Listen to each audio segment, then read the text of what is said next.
آج بہت سارے لوگ ایسے ہیں جو کہہ رہے ہیں اگر ایران کی جنگ اسرائیل کے ساتھ ہے، آپریشن رائزنگ لائن، حملہ اسرائیل نے کیا ہے، حملہ امریکہ نے کیا ہے، تو پھر آخر ایران مسلمان کنٹریز پر کیوں حملہ کر رہا تو ہے؟ اس نے قطر کے اوپر میزائل پھینک دیا، یا اس نے کویت کے اوپر میزائل پھینک دیا، اس نے سعودی عرب ریاض کے اوپر میزائل پھینک دیا.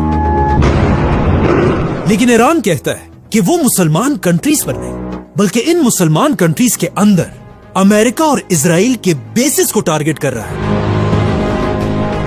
Of drone attacks targeting a US military base. اگر ایران کی یہ بات ٹھیک ہے تو پھر یہاں پر ایک بہت بڑا کوشچن پیدا ہوتا ہے، آخر ان مسلمان کنٹریز کے اندر امریکہ کے یہ بیسز کر کیا رہے ہیں؟ Those are US military bases, a huge presence there. اور کیوں ان عرب بادشاہوں نے امریکہ کی فوج کو اپنے ملک کے اندر رہنے کی اجازت دی ہے؟ امریکہ کے ان بیسز کو سمجھنے کے لیے ہمیں تھوڑا پیچھے جانا ہوگا، all the way to World War I.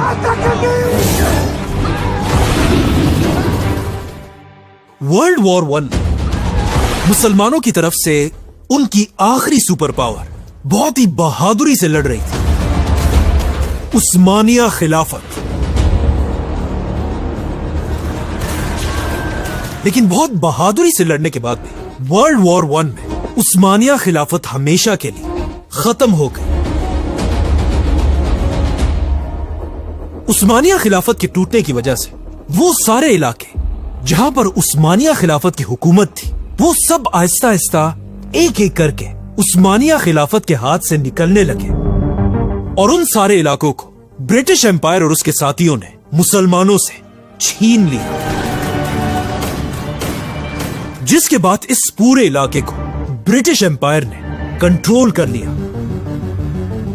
لیکن برٹش امپائر کو پہلے دن سے اچھی طرح پتا تھا کہ عرب کے عام مسلمان کبھی بھی کسی انگریز کو اپنا لیڈر نہیں مانیں گے.